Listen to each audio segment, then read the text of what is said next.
It's because it's summer. Everybody's drums everywhere. I'm going to just start on time, and maybe some people will filter in here because I know they're having a good time talking out there.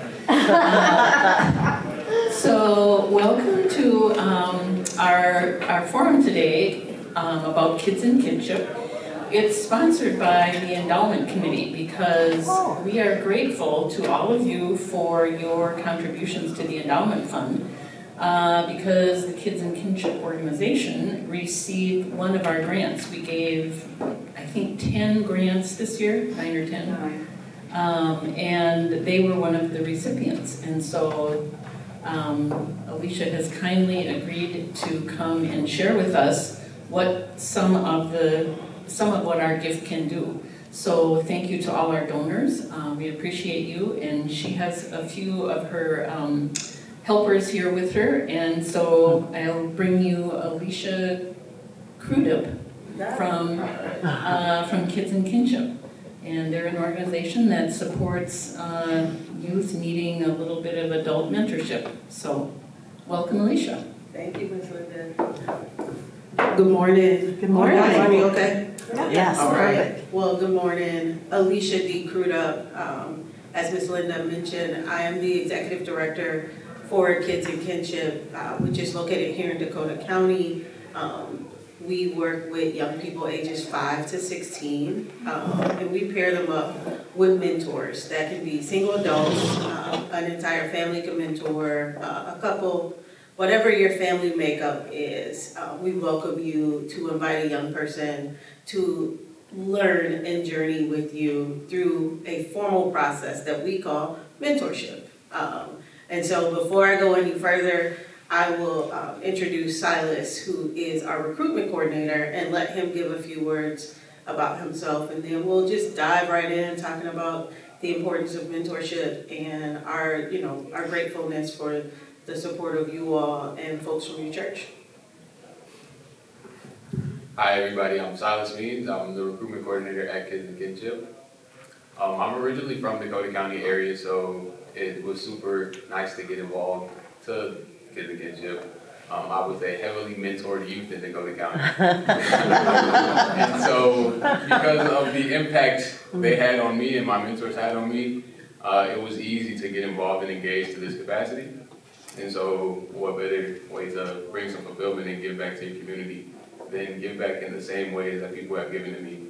And so I do, so I went to college and I graduated college with honors, did a bunch of things that I just probably wouldn't have done without my mentor. I was able to go talk to him and connect with him in a lot of ways. And a lot of those times it was bad ideas. I was just able to express some of my bad ideas and have a listening ear and a caring adult in my life. And that really was transformational in my growth and very pivotal in a lot of things. I met Greg, my mentor, when I was in 4th grade, and we still connected today. And Greg no longer lives in Minnesota. He actually lives in the Middle East. He moved out there for missions, so he moved to Jordan, Middle East, and we still connect. It is not uncommon for me to wake up to Facebook photos at 3 in the morning from Greg with his llamas in Jordan. Yeah, that just goes to show you that it is important, and you really do impact people's lives when you can get involved in this capacity. For about 4 hours a month, you can really train someone's life, and I'm a living testament of that, so absolutely. Awesome, thank you, Silas. So a little bit more about what we do. We do this work, as you can see, it is extremely personal. It is something that we both feel called to. This is more than just a job. It just so happens that we're able to sustain our families or take care of our bills. In Silas' case, because he has little fur babies, not actual babies. Not yet, at least, maybe, I say maybe 10 years down the line. But this is great work. So with the support that we were able to do from your endowment fund, so many things that we do to match before we get the adult into the life of the young person, there's a process that they have to go through, right? We don't just say, we don't take children and hand them off to any willing adult. In a perfect world, that would work that way. However, society has changed, and some people have not so great intentions with young people, or have a past that will compromise them building a relationship with the young people in a safe way. So we, as a part of our process, we put our volunteers through a rigorous background check, right? Both at the state and federal level. That's where some of those dollars go. Some of our expenses are on the front end, is to ensure that we are matching adults who are safe. Now, having a background does not mean that you can't be a mentor. What it means is that there maybe be a different set of questions and qualifications that we're gonna walk through, because we know that life is built on experiences, right? Like, life happens and life be lifing. It is lifing to me right now, and it just does. And so when those things happen, we know that our young people also are experiencing that really secondary trauma, maybe based on the family makeup that they're in. And so 95% of the children that we match in our program come from single family households, which are mostly headed by women. Most single family households are held or led by women. You don't oftentimes see a father maybe being a single parent unless it happens where the wife or the spouse or the partner has passed away. And so many times, many of the boys that we have about 42 kids waiting on a wait list. Over half of them are boys, are waiting for an adult male to come along, because they're like, I have my mom. And at school, I have my teachers who are overwhelmingly women. And so they are looking for this space where they can find a guy to go do really simple things with. That's literally going to a ball game, going for a walk, or just talking through just ideas or thoughts that they're having, because they're experiencing life at this sort of, what I would say, at the ground level, right? Adults, we get to walk up on the balcony and say, okay, how do I do this? And look at the totality of a picture of where I need to get my family through, or two, where young people are really at the mercy of adults oftentimes. And sometimes we forget to ask them their opinions or ask them if they have an idea about something. And mentorship allows for young people to engage in meaningful conversation, deep dialogue with this adult one-on-one. And so if there's a family of multiples that maybe have children, and say one kiddo gets a mentor, chances are they're gonna come home bragging about this amazing time that they're having with their mentor, and then the parent is gonna reach out and say, hey, you know what, actually all of these kids would like to sign up. And so we do take entire families. We do take them on. What we won't do is say, you have 2 kiddos. We won't match those 2 kiddos up with the same mentor. We want to be able to provide them with an individual experience, unless a mentor or a family is requesting that these kiddos are together. Oftentimes they want them to have a unique experience. So it's like, nope, this is my mentor, I'm gonna go do these things, and my sister may have her own mentor. And so the program is really unique in that way. I always tell people, when I meet them, they're like, oh, you guys like big brothers, big sister. I'm like, yeah, we're kind of the Luns and Byerlys of mentorship, right? And what that means is that if you've ever been into a Luns and Byerlys, it is quite a unique shopping experience. Definitely, they have all the things to feed you that you can purchase, but it is it's personal. They're gonna bag your groceries. They're gonna offer to walk it out to your car and load it into your car for you. They meet you at the door. And sometimes when you walk into Cub Foods or Target, you may get lucky if a cart greeter is there, but sometimes you have to go out and search for the help when you're looking for it.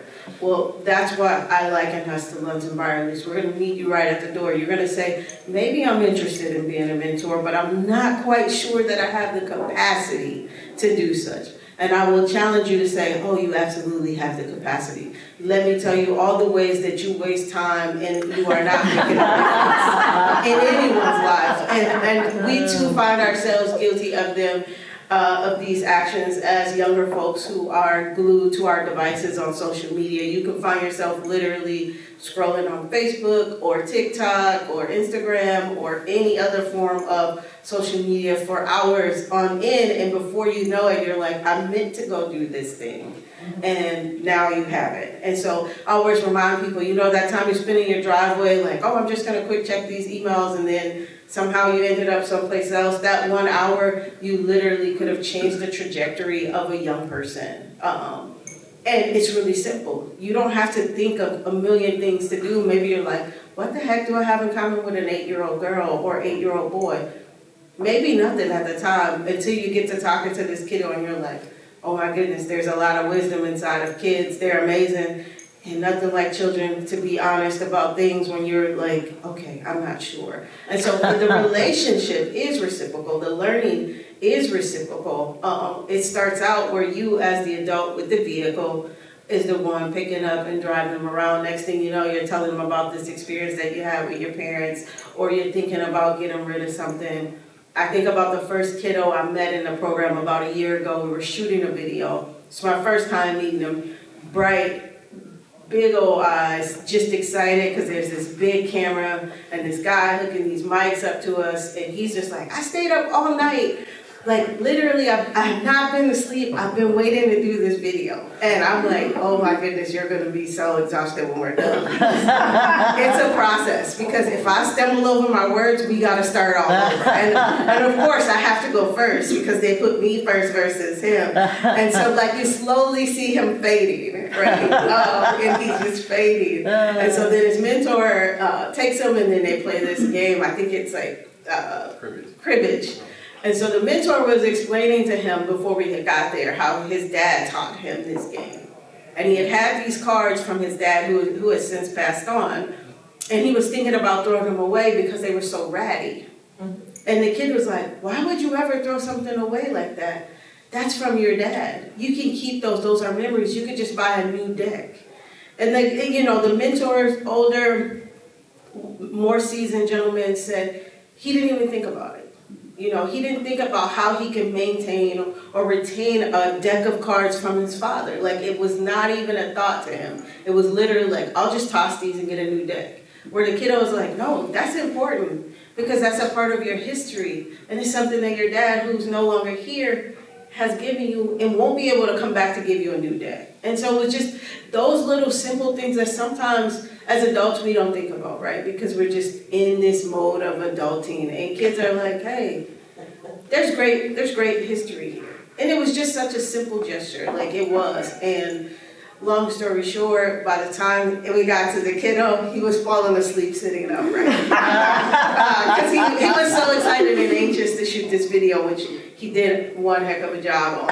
And shortly after that, I see him again, and he's learning to golf with his mentor. And I play golf. In my mind, I am Tiger Woods. In reality, maybe just a notch under Tiger. And so I told him I golf, and I'm like, well, one day we'll have to go out. And so he's like, I'll just beat you. When I go out with you, for sure I'm going to beat you, Miss Alicia. And I'm like, well, we'll play mini golf just in case you're not that good. I was like, just be aware. I don't just let kids win because they're kids. I'm like, I have kids at home. I'm competitive at everything. We could be racing to the car. The first person in wins, and I have the keys, so no one can get So a little bit of cheating there. But it's literally these experiences. This young man lives with his mother and 4 sisters. And his mentor is a male, and so they just get to do things, simple things, like he's learning about different foods, he's having experiences eating meals with his mentor and his wife, because they have an adult daughter who's now living on her own. But it's just those simple things. It doesn't cost a lot of money. We provide tickets to events, sporting events, theater, concerts, just kind of one-off experiences, also like laser tag, those sorts of things.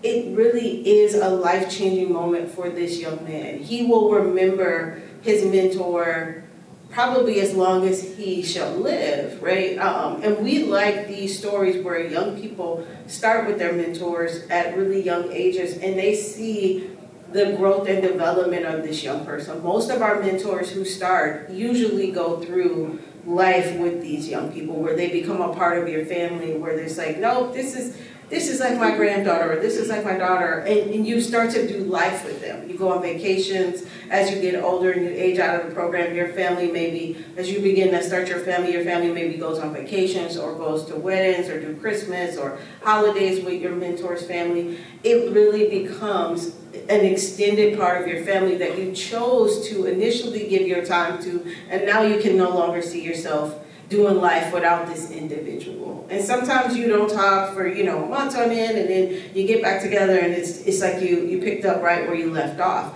And that's really important. What we have now, young people that were in the program, like at Silas's age in 4th grade, went through college with their mentors, and now are adults doing their families or doctors, and now are seeing their mentors through the latter part of life, right? Where it's like, oh, this individual is aging, and maybe their children have moved away, and now the mentee can step in and be the one to visit and provide comfort and company as they age into life and maybe aren't driving as much, or maybe just finding themselves transitioning. And it's helpful. And many of our families will say, man, yes, I'm so glad that we met this kid when we were in the 4th grade who I grew up with. It's like my brother. And now that maybe I live in California, my parents are still in Minnesota, I can call them and say, hey, do you mind going checking on mom and dad? And it's literally like that because you spend so much time. This isn't something you do to check a box. Because I promise you, you will be like, I started thinking about doing this program because I just wanted to check a box or put something on my resume, and now I'm hooked. And now I can't get enough, right? And now you're like, well, can I get 10 or 20 of these kiddos? Because I find myself being fed by the gift that I'm given of time, but they're giving me so much more back. And so that is the importance of mentorship, right? We've all had mentors. There's not a single soul that exists on this earth that hasn't been mentored, whether it was your parents and you call it a formal relationship of mentorship, or a teacher or a coach or an individual that you just took a liking to. Mentorship is really just about sharing your experience of life with someone else who hasn't quite gotten there. And we all know that. We're in a place of worship. Jesus was the ultimate mentor with the disciples. And so relatability is explaining like, oh, how simple can this be? By living and being purposeful, by saying, I have time, or maybe I don't feel like I have the time, but I want to give to be a difference maker to you, because that may be the push that you need. You were thinking about being a doctor or a lawyer or a fireman, but no one in your family ever got past high school. And now this will be my push to tell you, you can be the first. And being the first doesn't mean you are going to be the only. It means that you provide the guidance for others in your family to follow your footsteps, even later in life. Where it's like, oh, well, my cousin is the first one to go to college. And now my aunt, who's older, who's always dreamed about being a nurse, is now going to go back to go to nursing school, to follow those dreams. So you inspire people. It has no age limits. Ours, we're asking folks to say, do you have time for a 5 to a 16-year-old? Could you start there and give them 4 hours of your time a month or 1 hour a week doing anything? And when you're uncomfortable about what it is you should do, you lean on us and we'll give you a ton of ideas. And sometimes we may even say, hey, well, there's going to be a bunch of other mentors who are unsure about what to do. We're going to all be going to the Egan Art House. Do you guys want to meet us there? And we'll take the pressure off of maybe that awkward conversation where you're like, okay, we're still trying to get to know each other, and just build some fun with other people in community. So it truly is simple.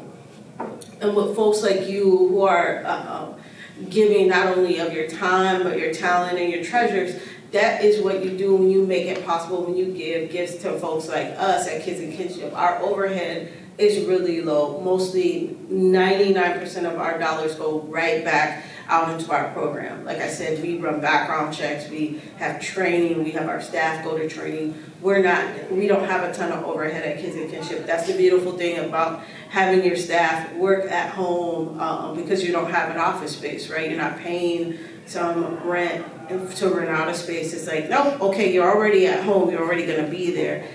Here's what we're gonna do. And we get the great fortune of meeting in spaces in churches and other spaces in community where people are saying, hey, Alicia, we know that you don't have a home office, so if you're ever down and you need a meeting space, and then I'm like, hey, I need a place to crash because I need to do this, or I need to have a meeting, or I need to jump on a phone call. Really building community in a way that we're not being transactional with folks. We want authentic relationships where you call and you say, hey, we're gonna do this cleanup day. Would the folks at Kids in Kinship love to come? Or do you have folks? Absolutely, we're there with our gloves on and our grabbers to pick up trash. or if you're doing a back to school event, we're there to help hand out posters or flyers, or if we could be of service of any way to create an atmosphere to engage with young people or just to engage in community. We want the community to understand that this is something that we desire to do in a way that maybe we hadn't done so much of it in the past.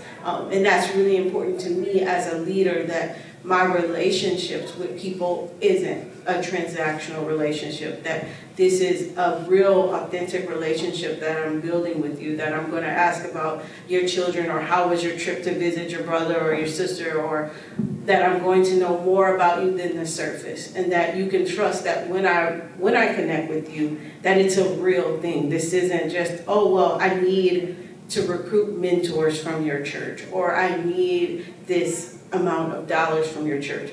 No, we want those relationships. We want to say, hey, no, we know this really great spot. So when we're out in community, that we're also promoting all the great places and trusted places for our community. We are in a time that's really difficult for lots of folks across the country, and it is very polarizing, and everything is so politicized, and people like spaces where they can go and think and be free, and we don't have a lot of those spaces. So I'm talking to Ms. Karen about the church, and even before this, just meeting Karen. I've not known Karen long at all, only for about a year now since I've been in my role. But this is important to me, that I can call her and ask her the most random things, and then she'll say, Alicia, hey, here's what I'm doing.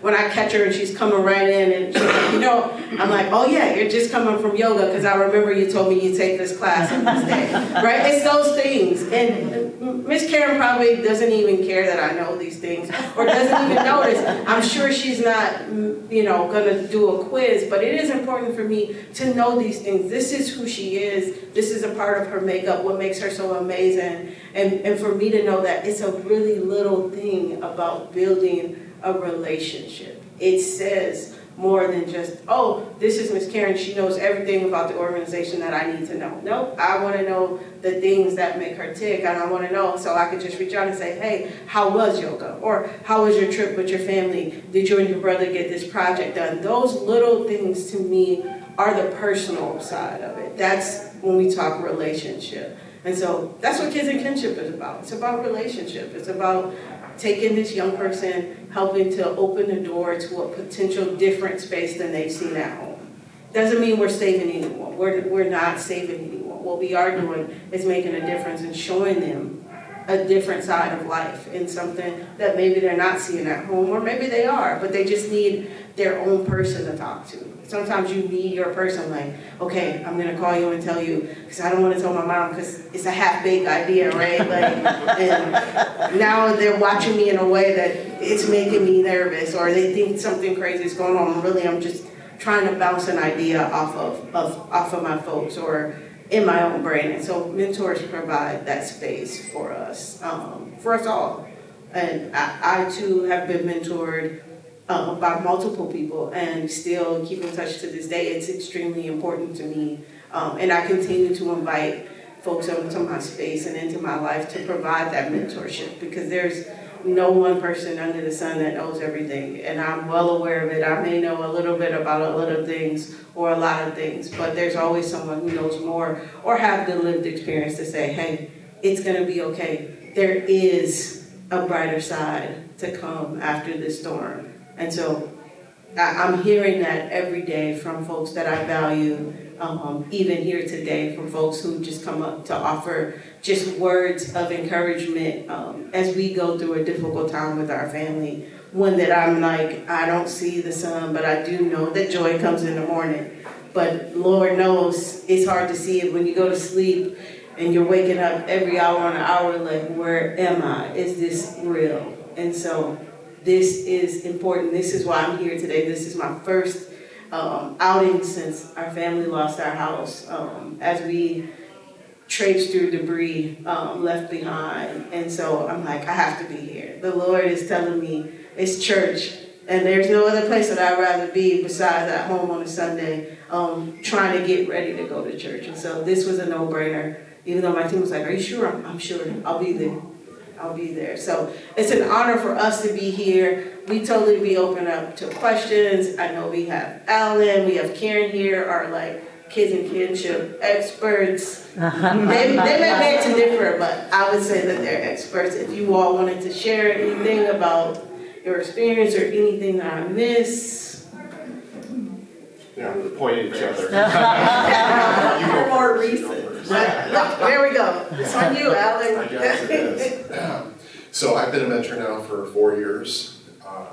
It's interesting because I know a lot of people will ask me how I got into it. It was a really, I would say, you know, from my perspective, a little bizarre, but I saw a PBS special. They were talking about the immigration of kids from, you know, let's say El Salvador, Ecuador, to the U.S. and just the gauntlet that they face. And it was like, well, those things from my perspective, it's like, you know, there's nothing I can really do for them, but what can I do in my community for kids that are in need? And voila, you're with kids in kinship. And so I got matched. Actually, it'll be 4 years next month. And, you know, Giovanni's was 12 at that point in time. Now, you know, he just came back from California with a vehicle, so when he gets his license this fall, he's got a vehicle. So it's amazing, you know, that you're going through all those life steps. And what we were saying as far as like an hour a week, and that is very true. Typically, it's Thursdays we get together, and it's usually a treat of some sort. Just easy enough or whatever, but it gives us that opportunity to connect and see how things have been going that week, and you know, just how, what's going to come up for the next week. The other thing, the outings have been great too, because again, me, you know, I got a daughter the same age, and does she want to do stuff with me? No. So, but it's also these, you know, when they were talking about experiences, doing different things. You know, the great thing with him is he is very willing to try anything, and usually that's what I'll tell him. I said, let's try this, and he's game for it. And I always tell him, I said, you know, you can let me know if you don't like this. We can, you know, like let's say a sporting game, we can always bail at halftime or whatever. But he's more than willing to try anything, and you know, but more often than not, he's more than willing to, you know, stay for the entirety. Every once in a while, I said, yeah, I think it's time to go. And I think the other thing, like Alicia said too, as far as the next steps, he's talked about being a firefighter multiple times. So it's like, you know, as far as what would the next steps be for him, you know, because I keep telling him, I said, you know, you need to graduate from high school, you need to get decent grades. And so I think he knows that, you know, and that's one of those things as far as having me in his life to bounce, you know, I know he's called me a couple of times to pick him up because nobody else was available, you know, to pick him up. So, so I think, you know, just having that positive out, you know, it's probably one of those things, I don't feel it's probably a big thing, but I'm sure you guys would say it's a big thing. So I'm sure Silas would, yeah. So that would be my spiel for kids in kinship. So Karen, do you want to add anything, or? I'm not a big public Keep it brief. I started with kinship here at Grace because the McNamees were involved, and they were on the board, and Wendy's husband, I can't remember his name right now, was a mentor. So they did a speech here at the church, and I thought, well, that's something I could do. I have nephews and nieces, but they're far away, and they're about the same age, so I kind of like to know what they're doing and be involved and be kind of hip to whatever. So I got into mentorship. She was 11, and we stayed together until she was about 16, and I still heard from her for years after that. But she was from a home, very broken home. Her mother had children by various husbands, and she was an alcoholic. So they moved a lot, and I always had the same phone number. So she would call me from wherever she was. Sometimes we were in a shelter, sometimes she was in Farmington, Lakeville. They lived out of boxes sometimes. So I just provided that person that she could always call. And we do stuff like, oh, take her over to my house, make pizza. Or we go to the movies, or just something simple. You didn't have to spend a lot of money, you just had to spend time. And for her, it was like, can you scratch my back? Oh, yeah, okay, I'll watch a movie and scratch your back. So, I mean, and then when her mother died, she called me so that I could go to the funeral. Haven't heard from her now for many years. She's bipolar. Now she's been diagnosed bipolar, and I don't know where she is, but it was a good experience. Yeah. And I was on the board of directors for a long time. I love that. But yeah, I think what you heard Karen and Alvin share is it, right? Consistency. And I can guarantee that she still knows your number. Probably I'd chase it. Yeah. Like once you get it programmed, and you have to dial it out, right? Many young people, I've always been in youth work since I came from grad school. I thought I was going to be an attorney, and then the Lord said, I have other plans for you. Surprise. And I was like, I don't even know any kids. Like, literally don't know kids. And what will I do with them? And he sent me to the Y. And I was at the Y. I was the executive director at the Y for quite some time. And I still have the same phone number. And so I hear from young people who are now adults and young people, like, Miss Alicia, this is the only number I know by heart. And I'm like, you know what? I know like 50 numbers by heart because before like cell phones became the thing where you had a program, I had to remember all the numbers, right? So it's just like, oh, I get it because you never forget that number, right? And sometimes these young people have been in crisis where they have reached out and have been able to connect with their family by literally just driving and saying, hey, I heard from so-and-so, they're in trouble, they need help here. But that consistency, we take it for granted sometimes when we're adults and when our families aren't in this constant state of crisis because it's normal to us to just, you wake up, you maybe go to work, you spend time with your family, and you guys call it a night. There's nothing, no fireworks going off throughout the day for a lot of people that may be connected to you. But for young people, sometimes it's fireworks nonstop, right? They don't even get a consistent good night's sleep where it's like, you know, these folks were arguing or my folks were arguing or my mom was arguing with her boyfriend or, you know, the neighbors were arguing or, you know, maybe parents are struggling with addiction or any of those things. And so that is a constant. But for them, when they get to school, that might be the most consistent thing, right? Like, here's the structure. And sometimes young people find themselves not even be able to focus at school or not be able to take it in because they're so used to this chaotic environment. And so mentorship, again, allows you to just provide stability. Like Karen said, going at our house, making pizza, or just sitting and watching a movie, you don't think anything of it. It seems like it might be boring to like an 8 or 10-year-old, but certainly, like if you ask my son right now, who's 11, he would watch any sort of Army soldier movie with you. It could be 17 million hours long, but y'all are gonna watch it, and you're like, I'm tired. But like he'd watch that with anyone. Anything to do with service and helping other people, my kiddo would be down for it with anyone. And as long as they're safe, right? And so that's what we get to provide. It's a simple thing. It sounds so simple. It sounds so easy because it really is. It's not complicated. And only thing is, it's just scary up front when you're like, well, what if they don't think I'm cool enough? No worries, you won't be cool enough. I'm officially old to young people, which is mind-blowing to me. And this dude is old to young people, which is mind-blowing to me too, because my 15-year-old was like, no, Silas is old. And I'm like, how is that possible? He's 23. Like, okay, so I'm just surely the most ancient human you all know. But they still, they still hang out with you, they still give you time, and they still give you insight, and they teach you how to use certain things on your phones or your devices. So, there is some shared learning there, but it's always cool. They keep you relevant. And young people keep you young, right? They keep you in this space of jubilee and this freedom that they have with existing and being young.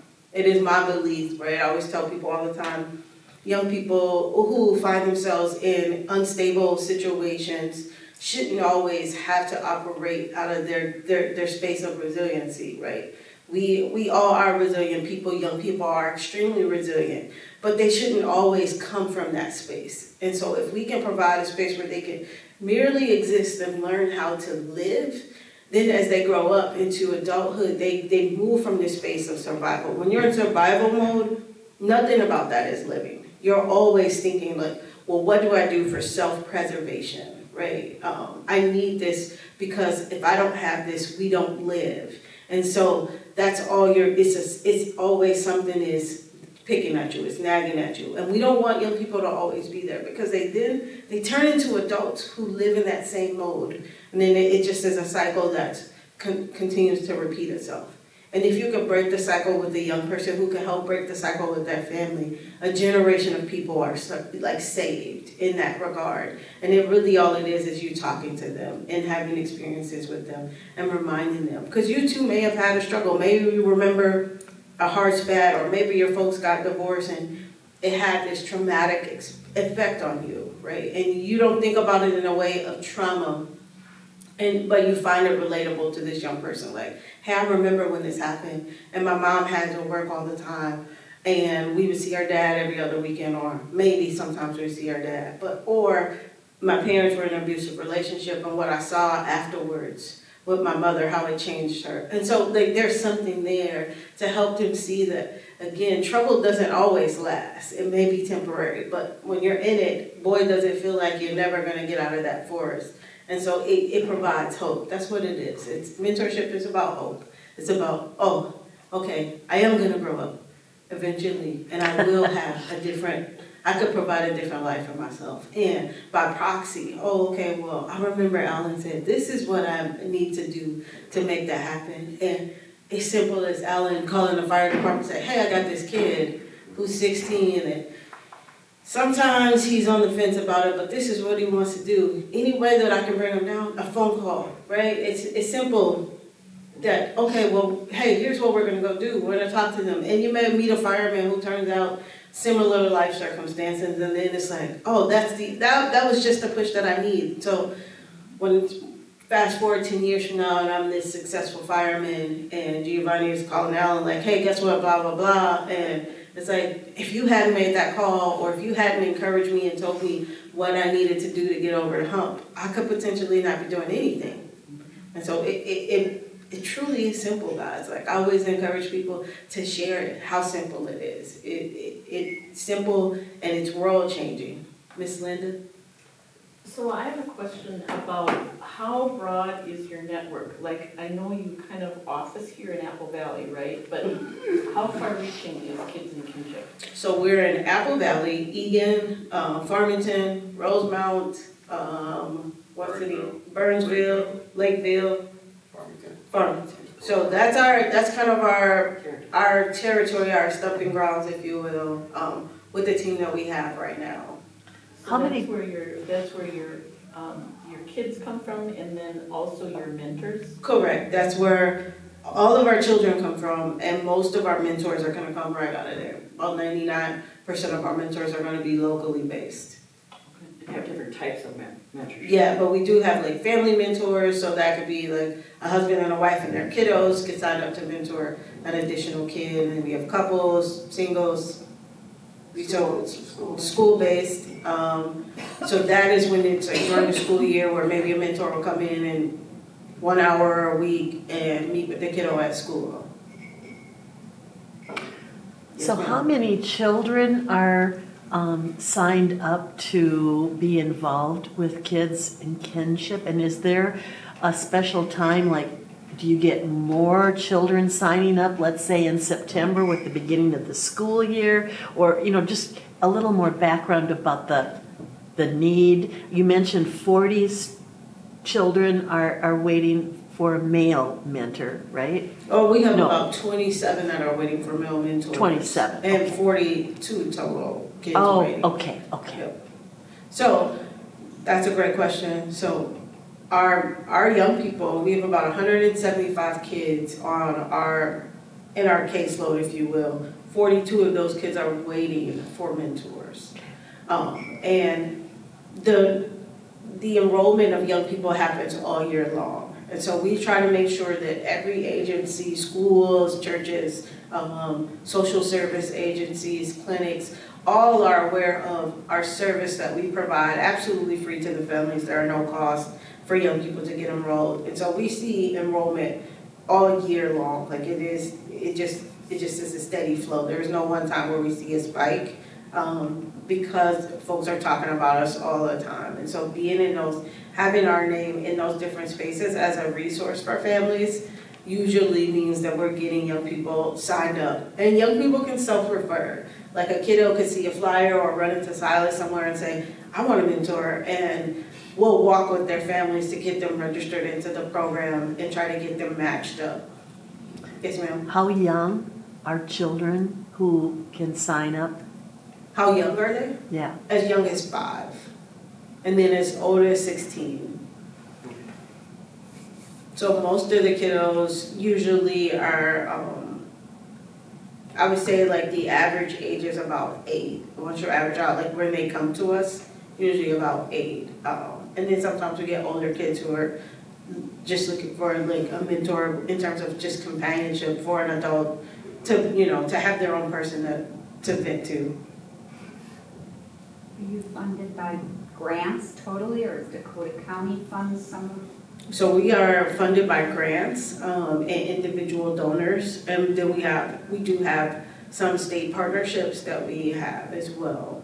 But most of our funding is going to come through individual donations and grants. And some fundraisers. And some, like we do 3 fundraisers a year where we try to help offset those costs as well.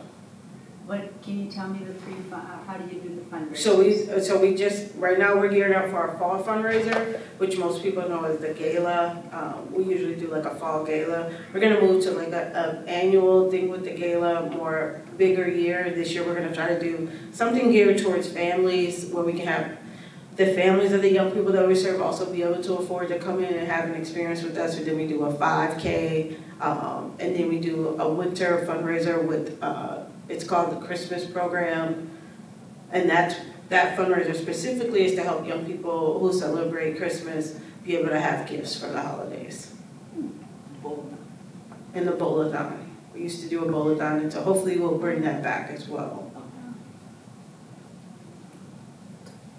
What's the average length of time that a child is waiting to get a mentor? Usually, it's usually a couple months. We've had some kids now on our waiting list specifically for males for almost 2 years. Oh. Yeah, it's been a hard push there. It's specifically when they're waiting, and some families are okay with waiting because they specifically want to have a male mentor. Would you ever have a mentor from outside of, say, Dakota County? Yes, ma'am.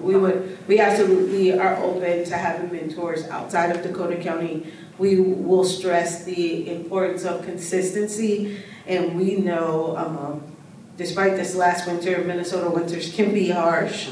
And so sometimes that could be a barrier. And so what we don't want is for you to get in a relationship with a young person and then fall off in the winter. And so we just want to make sure that mentors that maybe come in from sort of the outer parts of the county understand that, like, the young people will still be expecting you because young people are superheroes, so winter has no impact on them, hence why they wear hoodies and Crocs all year long. Shorts? Yeah, so somehow they're like really amazing humans that you lose this into adulthood or you have to actually bundle up. And it's really sad because I have to bundle up extra tight because I'm somehow the opposite now, but yes. So that we have mentors that come in from other cities in close proximity, but we stress the consistency piece because you mean well and then winter happens and then you're like, okay, it's gonna take me an hour to get there, and then maybe you might be crabby or worn out, or you may not even be able to get there, and so what does that look like? Do you have an age limit for your mentors? No. Okay. We do ask that they be, is it 18 or 21 now? 21, at least 21 years old, to start to mentor a younger person. Someone who can preferably drive, because usually the kiddos are not driving, or you can take the bus too. Like we have some mentors who are just avid bikers and they bike everywhere. and usually they get their mentee into that. But a car is usually handy to have some of these outings with the kiddos.